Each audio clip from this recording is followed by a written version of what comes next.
नमस्कार साथियों, DSSSB यानी कि Delhi subordinate services selection board यानी कि दिल्ली अधीनस्थ सेवा चयन बोर्ड द्वारा एक नई भर्ती हाल ही में निकाली गई थी, जिसके लिए यहाँ पर नोटिफिकेशन भी जारी किया गया था। 02/2025 एडवर्टाइजमेंट संख्या था। इसके लिए आवेदन 18 अगस्त से स्टार्ट होने जा रहे हैं, जो कि स्टार्ट हो चुकी है, और 16 सितंबर 2025 तक अप्लाई होने जा रहा है। इसमें पूरे 615 पद रखे गए थे अलग अलग पोस्ट के लिए, जैसे कि स्टैटिस्टिकल क्लर्क हो गया, असिस्टेंट ऑफिसर हो गए, इसके बाद सीनियर इन्वेस्टिगेटर हो गए, प्रोग्रामर के पोस्ट थे। इसमें बहुत सारे पद निर्धारित किए गए थे। टोटल 615 पोस्ट में अलग अलग कास्ट के अनुसार अलग अलग पोस्ट निर्धारित किए गए थे और इसके लिए अप्लाई भी शुरू कर दिया गया। सैलरी की बात करते हैं, पे लेवल 2 ग्रुप सी के अनुसार 19,900 से 63,200 रुपये तक आपका सैलरी होने वाला है।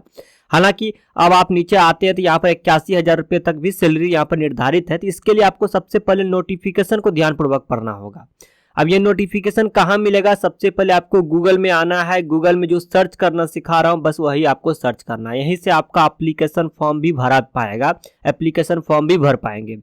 एजुतक EDUTAK एजुतक जैसे आप सर्च करते हैं, या edutech.in भी सर्च कर सकते हैं। जैसे आप गूगल में सर्च करेंगे शिक्षा समाचार, सबसे पहले या edutech.in की वेबसाइट आ जाएगी। इस वेबसाइट पर आपको क्लिक कर देना है। यहीं पर टॉप में एक आर्टिकल मिलेगा DSSSB का रिक्रूटमेंट, यहाँ पर आर्टिकल मिल जाएगा, आवेदन हुआ शुरू। इस पर क्लिक करेंगे तो कंप्लीट डिटेल्स यहाँ से जान पाएंगे। सबसे पहले 10वीं 12वीं पास के लिए यह भर्ती निकाली गई है। इसके ऊपर चाहे किसी भी प्रकार की डिग्री कर चुके हैं, सबके लिए यहाँ पर अलग अलग पोस्ट निर्धारित है। केयर टेकर के पोस्ट के लिए 10वीं पास रखी गई है। तो यहाँ पर एप्लीकेशन फी कितने लगने वाले हैं, आवेदन कब से कब तक चलने वाली है, किन जाति को कितने एप्लीकेशन फी देना होगा, क्या एज लिमिट रखी गई है, सब कुछ यहाँ से सबसे पहले जानकारी प्राप्त कर लो। इसके बाद चयन प्रक्रिया इस भर्ती में कैसे होना है ये भी देख लो। यहाँ से क्वालिफिकेशन क्या रखी गई है, किन पोस्ट के लिए कौन सा डिग्री मांगे गए हैं, सब कुछ जानने के बाद अब हम नोटिफिकेशन को डाउनलोड करेंगे। तो नीचे स्क्रॉल करके आएंगे, सबसे पहले हम इस आर्टिकल में आते हैं।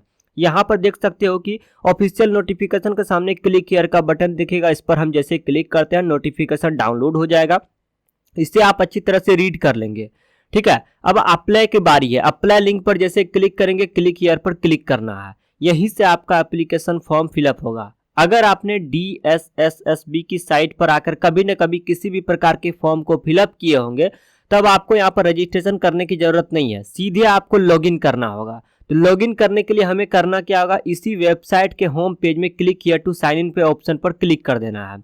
आपने जो रजिस्ट्रेशन किया होगा उस time date of birth matric के अनुसार आपने फिलअप किया होगा। पहले डेट, फिर मंथ, फिर ईयर, इस प्रकार से यहाँ पर अपना डेट ऑफ बर्थ भरेंगे। आपके 10th में जितने भी रोल नंबर थे, रोल नंबर यहाँ पर फिलअप करेंगे। पासिंग ईयर, किस साल आपने 10th क्लास पास किया था, वो जानकारी यहाँ से चूज करेंगे। पासवर्ड जो बनाया था वो पासवर्ड यहाँ पर एंटर करके कैप्चा कोड डालेंगे, साइन इन पर क्लिक कर देंगे। यहाँ पर आपका साइन इन हो जाएगा। अब आप एप्लीकेशन फॉर्म को फिलअप कर सकते हैं। लेकिन click here for new registration पर जैसे आप क्लिक करते हैं, उनके लिए है जब कभी ना कभी इस वेबसाइट पर कोई भी फॉर्म आपने नहीं डाला, सबसे पहले आपको रजिस्ट्रेशन करना होगा। चलिए अब मैं सिखाता हूँ फ्रेश से, जीरो से कैसे रजिस्ट्रेशन करते हैं। अपना पूरा नाम, नेम ऑफ एप्लीकेंट में अपना पूरा नाम यहाँ पर फिलअप करना होगा। सेम नाम आपको री इंटर करना होगा, ठीक है। यहाँ पे जहां भी री इंटर लिखा हुआ वहां पर वापस से दोबारा भरना। DOB क्लास 10th के अनुसार डेट ऑफ बर्थ यहाँ पर फिलअप करना, पहले डेट, फिर मंथ, फिर ईयर, फिर सेम जन्म तिथि यहाँ पर री इंटर कर देना है।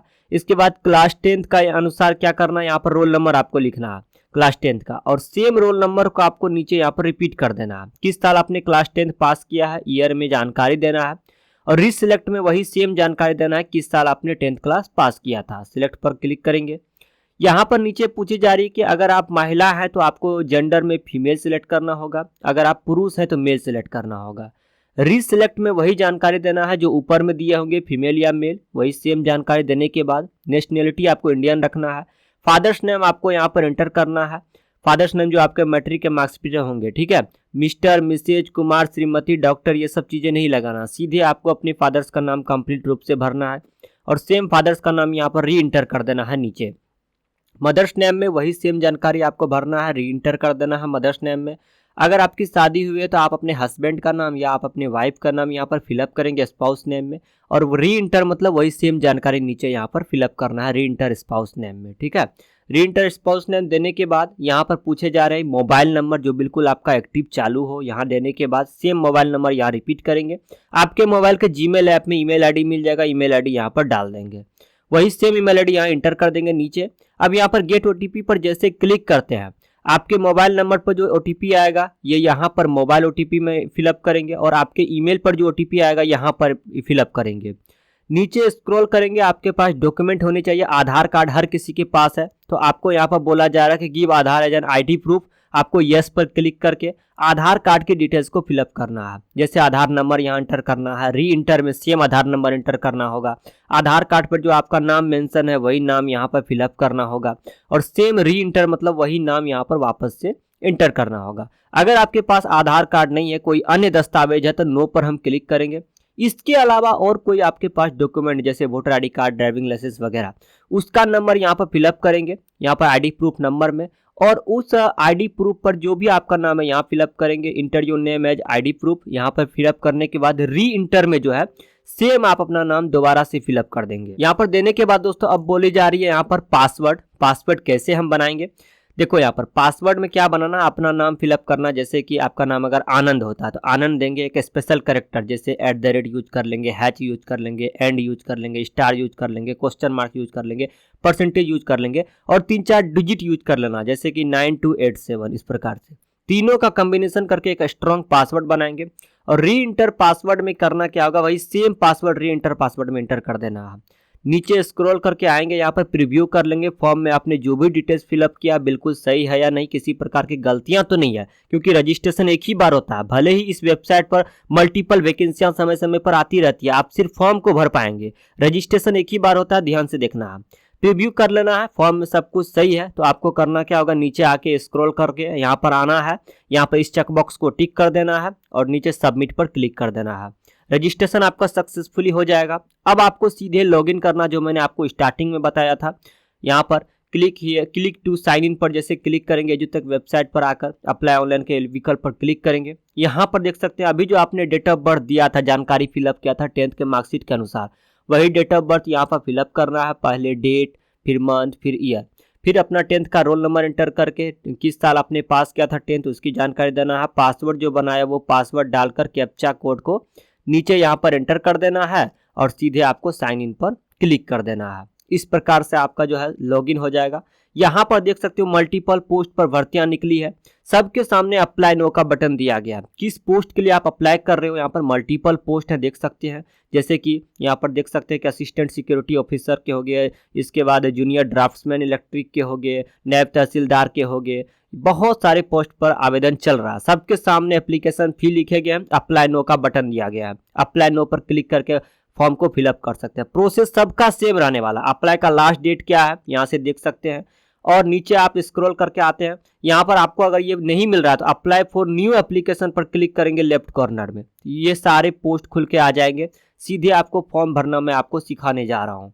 तो हम यहाँ पर इस भर्ती में जो केयर टेकर का जो पोस्ट है, इसी पोस्ट के लिए अप्लाई करने जा रहे हैं, क्योंकि इसमें मिनिमम क्वालिफिकेशन रखी गई है। सबका प्रोसेस सेम रहने वाला, भले क्वालिफिकेशन कोई भी हो।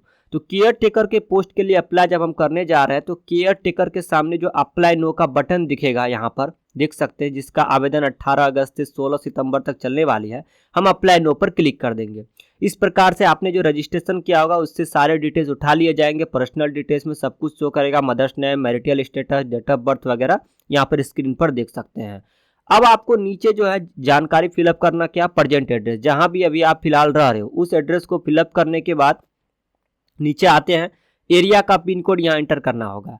अगर मान लो कि आपका प्रेजेंट एड्रेस परमानेंट एड्रेस आपका सेम है, तब आपको करना क्या होगा, मैं अभी आपको समझाने जा रहा हूँ। परमानेंट एड्रेस होता है कि आपके आधार कार्ड पर जो एड्रेस है, ठीक है, वो एड्रेस कभी भी बदलने वाला नहीं है, तो यहाँ पर फिलअप करेंगे। और यहाँ पर अगर दोनों एड्रेस सेम है, प्रेजेंट मतलब होता है कहीं काम के सिलसिले से या पढ़ाई के उद्देश्य से कहीं आप रह रहे हो, तो उसे हम प्रेजेंट एड्रेस कहेंगे। तो इस चेकबॉक्स को जैसे टिक करते हैं तो दोनों एड्रेस आपका सेम हो जाएगा। अगर इस चेकबॉक्स को टिक नहीं करते हैं तो प्रेजेंट एड्रेस अलग फिलअप करना है, परमानेंट एड्रेस अलग फिलअप करना है। फिर नीचे आते हैं सिलेक्ट पर, जैसे आप क्लिक करते हैं यहाँ से अपने कैटेगरी चूज करने हैं, जैसे कि UR OBC से आते हैं, SC ST EWS, जिस भी कास्ट से आते हैं यहाँ पर उसको चूज करना है। जैसे हम OBC चूज करेंगे तो OBC दिल्ली से आते हैं या OBC दिल्ली आउटसाइड से आते हैं। अगर आप OBC दिल्ली से आते हैं तो वहाँ पर रिजर्वेशन वगैरह मिल जाएगा, अगर आउटसाइड से आते हैं तो नहीं मिलेगा, वो जानकारी आपको चूज करना होगा। वहीं SC ST आप चूज करते हैं तो सर्टिफिकेट नंबर यहाँ से एंटर करना होगा, जो भी आपको कास्ट सर्टिफिकेट मिला होगा। अब ये जो अप्लाई का लास्ट डेट है लास्ट डेट से पहले का बना होना चाहिए आपका ये सर्टिफिकेट। अगर लास्ट डेट पहले नहीं बना है तो फिर यहाँ पर वो वैल्यूबल नहीं होगा। और 1 साल पुराने सर्टिफिकेट ज़्यादा नहीं होना चाहिए, 1 साल से ज़्यादा। तो किस डेट को वह सर्टिफिकेट बना था उसी पर एंटर होगा, यहाँ पर लिख देना है। देख लेना सर्टिफिकेट पर डेट लिखा रहेगा। और ये जो सर्टिफिकेट इशू किया गया था वो किस स्टेट से इशू किया गया था, स्टेट की जानकारी लेफ्ट साइड में फिलअप करना। सबसे पहले किस अथॉरिटी के द्वारा इशू किया गया था उसकी जानकारी भरने के बाद स्टेट में, जो भी स्टेट आपका है, जिस भी, सब कुछ आपको सर्टिफिकेट के कॉर्नर में ही मिल जाएगा। स्टेट की जानकारी फिलअप करने के बाद सब कैटेगरी देना है, जैसे कि आप एक्स सर्विसमैन से आते हो या डिसेबल हो। यहाँ पर आपको करना क्या होगा, अगर किसी एजेंसी या बोर्ड द्वारा आपको डिबेट किया गया था या ब्लॉक किया गया था तो यस पर जानकारी देना है, नहीं किया गया था नो पर क्लिक करके फाइनली इस चेक बॉक्स को टिक कर देना, डिक्लेरेशन कर देना है, सेव एंड नेक्स्ट पर क्लिक कर देना है। यहाँ पर आप फोटो की बारी है, यहाँ पर चूज फाइल पर क्लिक करके अपना पोस्ट कार्ड वाला फोटो अपलोड करना होगा। ये फोटो कैसे बनाते हैं, अपना पासपोर्ट साइज फोटो को खींच लेना है, ठीक है, मोबाइल से। गूगल क्रोम ब्राउजर में जाना, यहाँ पर देख सकते हो 50 KB से लेकर 300 KB तक साइज मांगा गया है। गूगल क्रोम ब्राउजर में आपको सर्च करना है यहाँ पर passport size photo to post graph photo converter, इस प्रकार के वेबसाइट बहुत सारे आ जाएंगे। वहां पर आपको वो फोटो को अपलोड कर देना है और पोस्ट कार्ड वाला साइज में डाउनलोड कर लेना। 50 KB से 300 KB के ही बीच साइज होना चाहिए। जैसे आप वहां से आप डाउनलोड करते हैं, यहीं पर आकर आपको करना क्या होगा, चूज फाइल पर क्लिक करके उस फोटो को अपलोड कर देंगे और यहाँ पर देख सकते हैं अपलोड का बटन दिखेगा, अपलोड कर देंगे। अब यहाँ पर प्लेन पेपर पे एक सिग्नेचर करना है। सिग्नेचर को स्कैन करके करना क्या होगा, यहाँ पर जितने भी साइज में मांगे जा रहे हैं उसी प्रकार से गूगल में जाना है, मल्टीपल वेबसाइट पर अपलोड करके जितने भी साइज का मांगे जा रहा है डाउनलोड कर लेना, या MS पेंट से भी आप इसके रिसाइज कर सकते हैं इस इमेज को। यहाँ पर चूज फाइल पर क्लिक करके अपना सिग्नेचर का जो वो फोटो था, वो जो फाइल था स्कैन कॉपी था, चूज फाइल पर क्लिक करके यहाँ से सिग्नेचर को अपलोड कर देंगे। फिर नीचे स्क्रॉल करके आते हैं, यहाँ पर लेफ्ट थंब इम्प्रेशन को भी यहाँ पर अपलोड करना होगा, सेम प्रोसेस रहेगा। या MS पेंट से भी आप रिसाइज कर सकते हैं, राइट थंब इम्प्रेशन को अपलोड करना होगा, नीचे आके नेक्स्ट पर क्लिक कर देना है। यहाँ पर देख सकते हो दोस्तों क्वालिफिकेशन पूछी जा रही है, जिस भी पोस्ट के लिए आप अप्लाई कर रहे हो उस पोस्ट का अलग अलग क्वालिफिकेशन हो सकता है। इसमें देख सकते हो हम इस चेक बॉक्स को टिक करेंगे क्योंकि इसमें मैट्रिक का क्वालिफिकेशन मांगे गए हैं। अब सबसे पहले आपको नीचे स्क्रॉल करके आना है, यहाँ पर क्वालिफिकेशन में सबसे पहले चूज कर लेना है किस पोस्ट के लिए अप्लाई कर रहे हैं। जैसे हम 10th क्लास यहाँ से चूज कर रहे हैं, 10th चूज करने के बाद डिसिप्लिन में वो जो लाइन आया था वो लाइन यहाँ पर क्वालिफिकेशन वाला चूज कर देना है। फिर यहाँ पर देख सकते हो कि कितने % आए थे, एग्जैक्ट आपको परसेंटेज में एंटर करना है। ऐसा नहीं कि राउंड फिगर में 98% दे दिया, 89% दे दिया, ऐसा नहीं है, बिल्कुल एग्जैक्ट यहाँ पर परसेंटेज फिलअप करेंगे। अगर आपका CGPA में है तो उसे आप परसेंटेज में कन्वर्ट कर लो, किस स्टेट से आपने एग्जाम पास किया है, इसके बाद कौन सा बोर्ड था, कौन सा यूनिवर्सिटी से आपने एग्जाम पास किया, उसकी जानकारी चूज करने के बाद सीधे आपको करना क्या होगा, राइट साइड में देख सकते हैं यहाँ पर जैसे आप यूनिवर्सिटी वगैरह चूज कर लेंगे तो पासिंग ईयर किस साल आपने पास किया था, महीने की जानकारी यहाँ पर देंगे, इंसर्ट पर क्लिक कर देंगे, ये आपका क्वालिफिकेशन डिटेल्स ऐड हो जाएगा। इसके अलावा अगर और भी किसी प्रकार की क्वालिफिकेशन आपके पास है तो ऐड पर क्लिक करके उसके जानकारी देंगे। फिर आपको नीचे स्क्रॉल करके आना है, एक यहाँ पर पूछे जा रहे हैं एक्सपीरियंस डिटेल्स। बहुत सारे पोस्ट में आपसे एक्सपीरियंस पूछे जा सकते हैं, तो एक्सपीरियंस में यहाँ पर किस पोस्ट के लिए अप्लाई कर रहे हो, तो केयर टेकर के लिए हम अप्लाई कर रहे हो। कहीं भी आपने काम किया होगा केयर टेकर के पोस्ट पर, तो किस डेट से लेकर कब तक आपने वहाँ पर काम किया था, तो यहाँ पर डेट की जानकारी देंगे। जहाँ भी आपने काम किया था एम्प्लॉयर नाम देंगे, एम्प्लॉयर का कॉन्टैक्ट नंबर देंगे, एम्प्लॉयर का कंप्लीट एड्रेस यहाँ पर फिलअप करेंगे और इंसर्ट पर क्लिक कर देंगे, तो आपका एक्सपीरियंस डिटेल भी सेव हो जाएगा। नेक्स्ट पर क्लिक कर देंगे। यहाँ पर देख सकते हो इस चेक बॉक्स को टिक कर लेंगे, एक बार प्रीव्यू कर लो, सब कुछ सही है, सबमिट फाइनल एप्लीकेशन पर क्लिक कर देना है। अच्छे से देख लो, किसी प्रकार के अगर दिक्कतें हैं, कुछ त्रुटि हो चुका तो सुधार का मौका अभी ही मिलेगा। इस प्रकार से फाइनल सबमिट कर देंगे। अब प्रिंट निकालने के लिए यहाँ पर लेफ्ट साइड में एक ऑप्शन आपको मिल जाएगा प्रिंट एप्लीकेशन पर। जैसे आप प्रिंट एप्लीकेशन पर क्लिक करते हैं, यहाँ पर कुछ बेसिक डिटेल्स फिलअप करना, किस पोस्ट के लिए आपने आवेदन किया था उस पोस्ट को यहाँ से सिलेक्ट करना है और सीधे प्रिंट एप्लीकेशन पर क्लिक कर देना है। आपका जो एप्लीकेशन सबमिट होकर प्रिंट हो जाएगा। तो कुछ इस प्रकार से दोस्तों DSSSB की ओर से निकाली गई भर्ती के लिए आवेदन कर सकते हैं। यहाँ पर मल्टीपल पोस्ट है, जिस भी पोस्ट के लिए आवेदन करना चाहते हैं सामने में अप्लाई का बटन दिख रहा है, यहाँ पर क्लिक करके अप्लाई कर सकते हैं। आई होप कि इस वीडियो में सब कुछ आपका सारा कंफ्यूजन दूर हो गया होगा। अभी भी किसी प्रकार की परेशानी है तो कमेंट करके बताइए, दूसरी वीडियो में उसका समाधान कर सकूं। वीडियो पसंद आए वीडियो को लाइक करके अपने दोस्तों में जरूर शेयर करना है। इसी प्रकार की वीडियो देखना चाहते हैं नीचे सब्सक्राइब बटन दबाकर घंटी दबा देना है। धन्यवाद।